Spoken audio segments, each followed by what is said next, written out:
Things were tough. After losing my job as a retail manager, it felt like every door in the industry slammed shut right in front of me. Months of job hunting led nowhere. It was Lisa, one of my oldest friends, who finally threw me a lifeline, albeit not the kind I expected. "Tessa, why don't you help out Tom?" she suggested one afternoon as we sipped coffee at my cramped kitchen table. "His place is a mess since his wife passed, and he could use someone to tidy up and maybe look after Jamie, the little one." I needed the cash. Desperation edged out pride, and I agreed. Lisa set up the meeting, and 2 days later, I found myself standing at Tom's door, my stomach in knots. Tom opened the door, a man in his mid-40s, with weary blue eyes and a tentative smile. "You must be Tessa. Lisa told me a lot about you. Come in, don't just stand there." The apartment was larger than I expected, a bit of dust here and there, but it felt like a place sucked dry of life, echoing with a silence that spoke of its missing joy.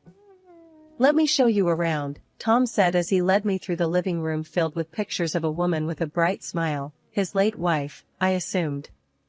We moved on to the kitchen, which looked like it hadn't seen a proper cleaning in weeks. "I know it's a mess. I'm not around much, work and all. And Jamie, well, he's 9. You can imagine." Tom chuckled dryly, his gaze flicking away. "There is also Mike, my eldest son, but he lives separately." There was an awkward silence before he hastily added, "So, about the job, I guess Lisa told you the basics?"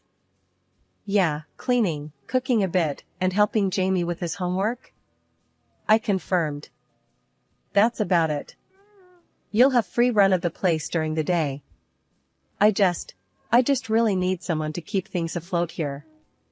I nodded, understanding the weight of his admission. "I can do that, Tom. You can count on me." He showed a small, relieved smile. "Thanks, Tessa. Let's see how it goes, yeah?" Tom introduced me to Jamie that evening. The kid was a mop of untidy hair with curious eyes and a suspicious look as he sized me up from his spot on the living room couch. "You gonna be our new maid?" he asked bluntly, his voice sharp. "I guess you could say that. But I'm also here to help you out with your studies and stuff," I replied, trying to make my tone as friendly as possible. As I left their apartment that day, I felt a mix of emotions swirling within me. This was not the life I had planned, but somehow, it felt like exactly where I needed to be. The early days at Tom's apartment were like walking a tightrope. I kept busy scrubbing, cooking, and learning the ropes of managing a household that wasn't mine. It wasn't long before the place started looking more like a home than a storage unit. Tom seemed appreciative, though he was a man of few words. One Tuesday morning, I was elbow-deep in suds, scrubbing a stubborn stain off a frying pan when Jamie wandered into the kitchen. His hair was even messier than usual, and he had that scowl that seemed glued to his face. "Hey, you missed a spot," he said, pointing at a corner of the floor I hadn't gotten to yet. I rinsed the pan and turned to him, wiping my hands on my apron. "Want to give me a hand?" I asked. He rolled his eyes. "No way, that's your job." "Sure, but wouldn't hurt to help out a bit. Maybe learn something useful." I shot back with a half-smile, hoping to tease a bit of cooperation out of him. Jamie huffed, crossing his arms. "Whatever." That afternoon, I caught him struggling with his math homework. Numbers spread out on the table like they were parts of a puzzle he couldn't put together. I sat down next to him, my fingers tapping the table lightly. "Stuck?" I asked, glancing at the jumble of equations. "It's dumb. I don't get why I gotta learn this crap," he muttered, shoving the workbook away. "Let me show you something," I said, pulling the book back between us. For the next hour, I broke down the problems into steps that even I would have understood back in school. Slowly, Jamie started getting the hang of it, and when he solved the last problem on his own, he couldn't hide a proud grin. As days turned into weeks, I found myself more involved in their lives than I'd originally signed up for. Tom started coming home earlier, sometimes even helping with dinner. One evening, while I was chopping vegetables, he leaned against the counter, watching me work. "You've changed things around here, Tessa. For the better," he said, his voice low and sincere. More than that. You're making us a family again.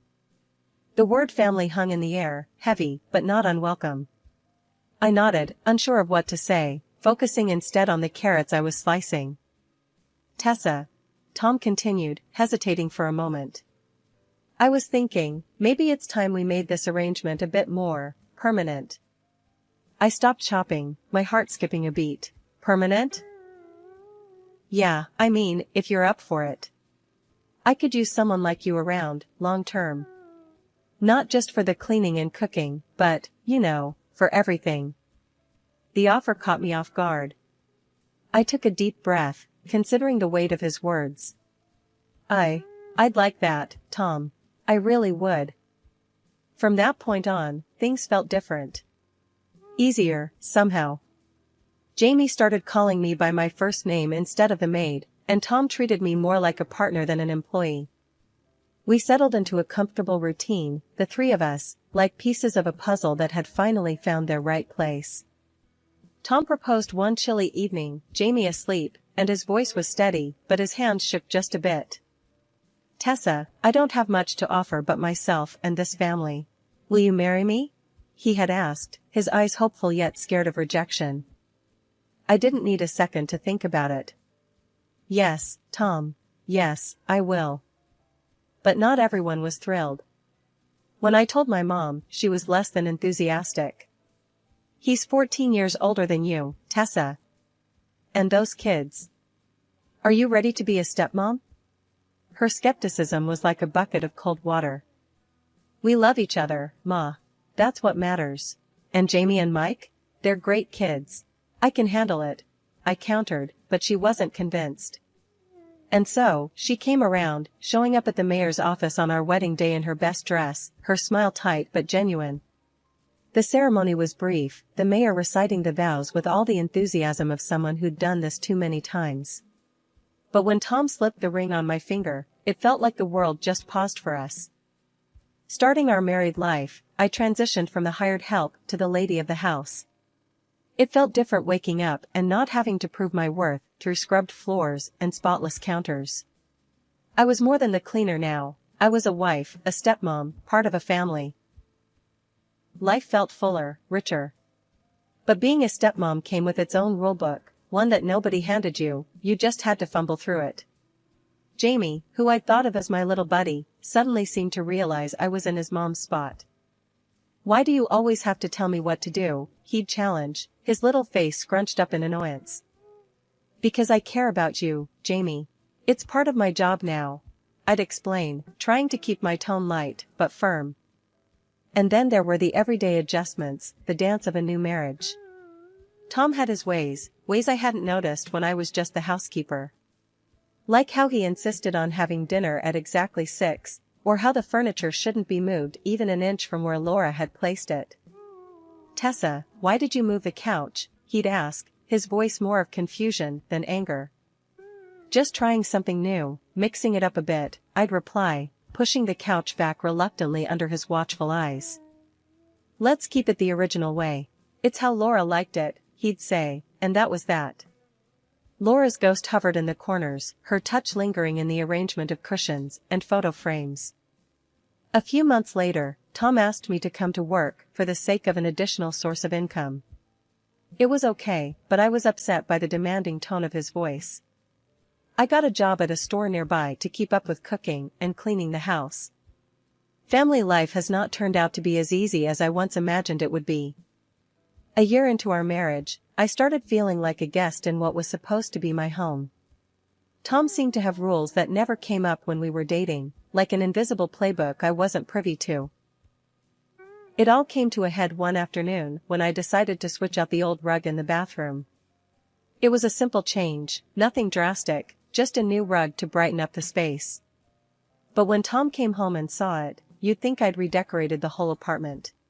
What's this? He stood in the bathroom doorway, his brow furrowed as he pointed at the rug. A new rug. The old one was getting moldy, I said, trying to keep my voice light, hoping to head off any drama. Why didn't you ask me? You know how I feel about changing things around here. His tone was sharp, cutting through the air like a knife. I didn't think a rug would be a big deal, Tom. I felt my defenses rising. Well, it is. I want things left the way they were. He was practically glaring at me now, and the intensity caught me off guard. That night at dinner, things went from bad to worse. Tom's younger son, Jamie, had been struggling at school, and somehow that was my fault too. Jamie's grades are slipping. What's going on with his homework? Tom asked, his eyes fixed on me across the table. I've been busy, Tom. I started that job at the store, remember? You wanted me to help out with money. I replied, my voice tight with frustration. So you're just going to let everything else slide? He was accusatory now, his voice raising a notch. I'm doing my best here. I shot back, feeling the weight of his expectations, crushing me. It doesn't seem good enough. The house is a mess, and you're not keeping up with Jamie like you used to. Laura would have handled it better. The mention of his late wife was a low blow, and it hit its mark. I was silent, the hurt too deep to respond.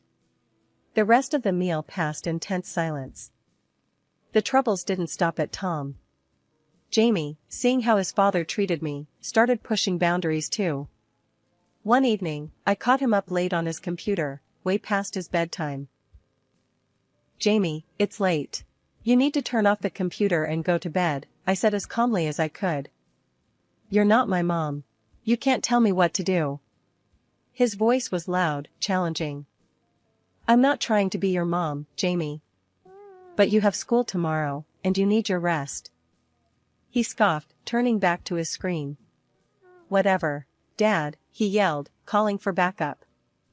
Tom came in, his face set in a hard line. Let him be, Tessa. He's fine. But he needs to sleep. It's not good for him to stay up so late.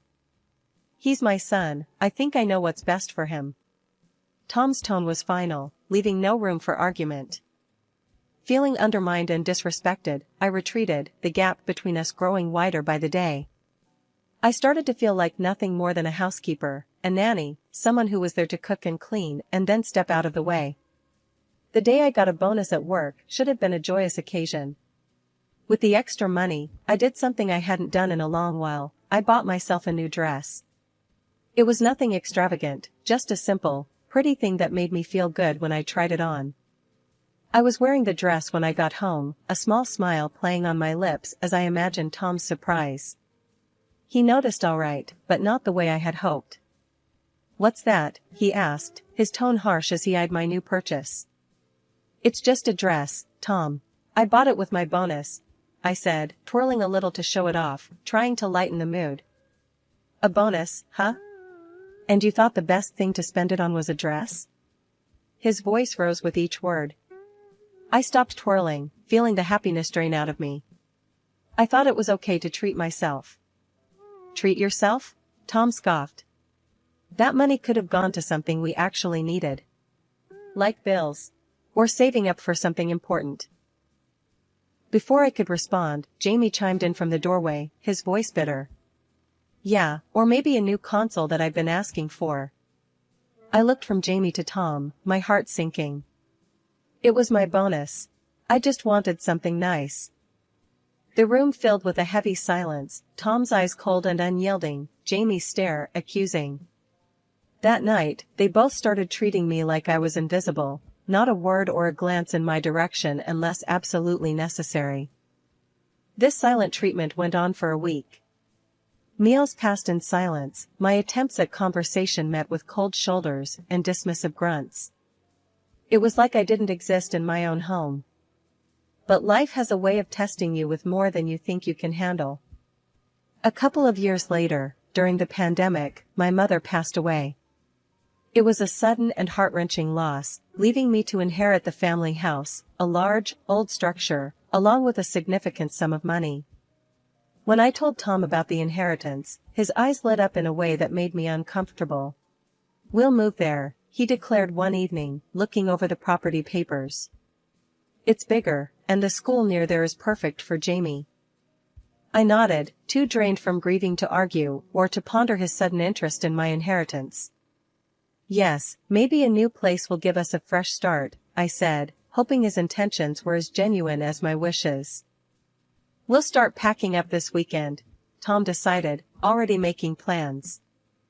Packing was a slow process, each item a memory, each box a step toward a new life I hoped would be better. As the moving day approached, I found myself observing Tom and Jamie, watching them discuss room arrangements and renovations for the new house. Their enthusiasm was hard to gauge. Was it for the new start or for what the new house represented? That morning, I wasn't feeling great, my head was pounding, and my stomach was in knots. The store manager noticed my pale face and sent me home early, something I was grateful for. I let myself in with my key, expecting the usual silence, but instead, I was met with low, conspiratorial voices drifting from Tom's makeshift office. Instinctively, I pressed myself against the wall by the door, my breath catching in my throat as I listened. Yeah, Dad, thanks for setting that up. Leaving the apartment to me is a big help, said Mike, Tom's eldest son, his voice a mix of gratitude and scheming. No problem, Mike. Once we move into Tessa's place, I'll have more than enough. We'll live there a bit, I'll spend her money, and then I'll find a good reason to divorce her. We'll split the assets, easy. Tom's voice was cold, calculated. I felt a chill run down my spine. The pain of the betrayal was sharp, like a knife twisting in my gut. Mike laughed, a harsh sound that filled the room. Man, your new girlfriend is way hotter than Tessa. Can't wait for you to ditch that stupid chicken. I stood frozen, not wanting to alert them to my presence. After a few moments, I quietly backed away from the door, my mind racing. The initial shock was giving way to a burning, seething anger.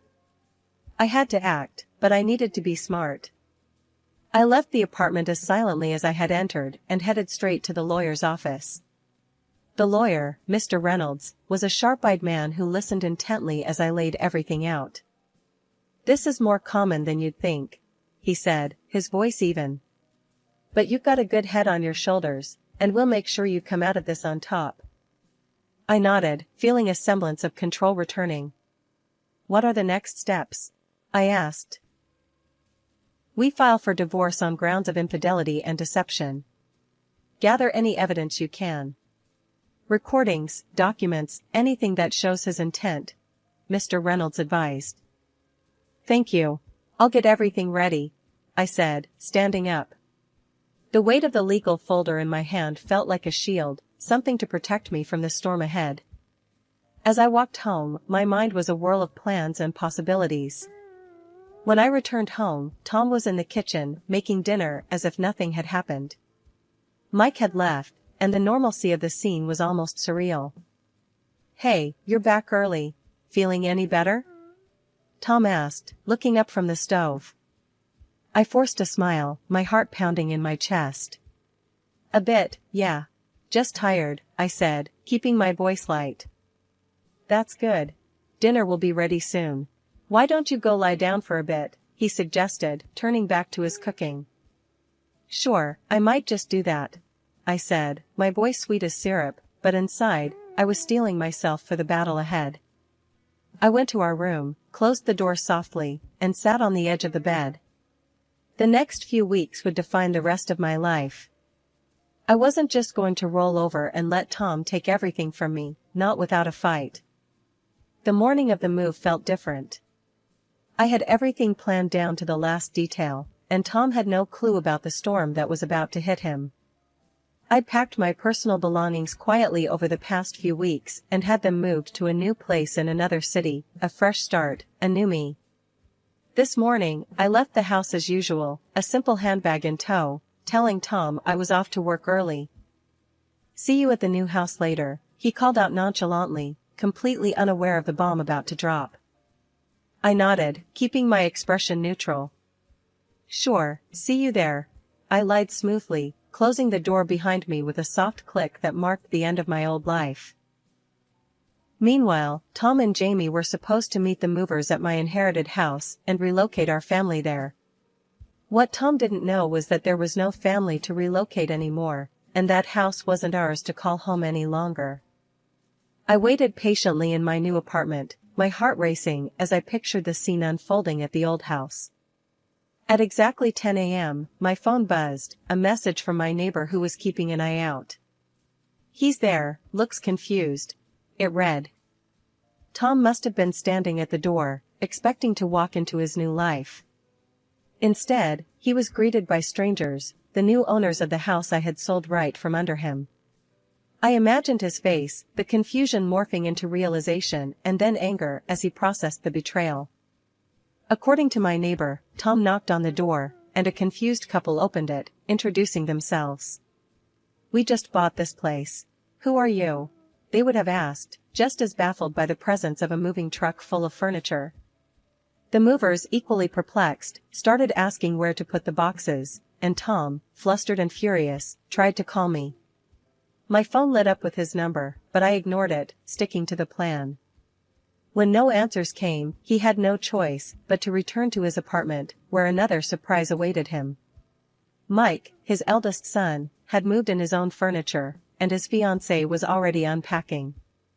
The apartment was no longer Tom's sanctuary but a crowded mess of broken plans and shattered expectations. "Get out! This is still my place!" Tom must have roared, the vein in his neck throbbing with rage. "Dad, we gave up the lease on our apartment. We've got nowhere to go," Mike shot back, defiant and desperate. Finally, I picked up the phone after his third, more frantic call. Tom's voice was livid, tinged with a betrayal he thought only he was capable of.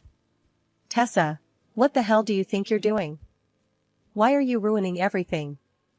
I took a deep breath, my voice calm and resolute. "I know about everything, Tom.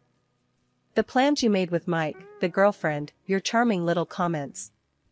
I've sold the house and protected my assets. You won't use me anymore.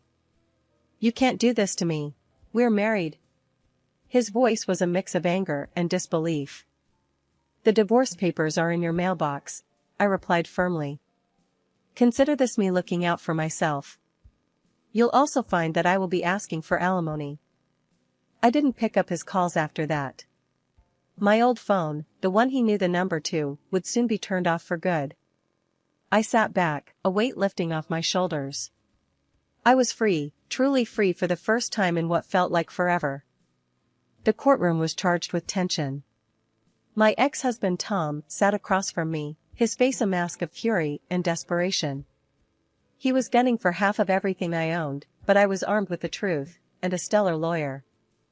My lawyer, Mr. Reynolds, was a no-nonsense type who had every piece of evidence neatly organized and ready to dismantle Tom's claims. "Your Honor, we have substantial proof of Mr. Wright's infidelity, and we intend to show that his demands for property share are not only baseless but also immoral," he stated confidently as the proceedings began. Tom's lawyer tried to paint a picture of a broken man wronged by his wife's sudden departure, but it fell flat as soon as Mr. Reynolds presented the evidence. Receipts from lavish dinners, hotel bookings for two, and love letters to another woman, every item displayed on the projector screen was another nail in the coffin of Tom's credibility. When it was time for testimonies, a couple of acquaintances from our old neighborhood took the stand. They didn't mince words. "I saw him at the lake with her. They were all over each other like teenagers," one testified, her tone disgusted. Tom's lawyer tried to counter, arguing about the legitimacy and relevance of the evidence, but it was clear the judge wasn't buying it. The atmosphere was thick with Tom's silent rage, I could almost feel it across the room. Finally, the judge delivered her verdict.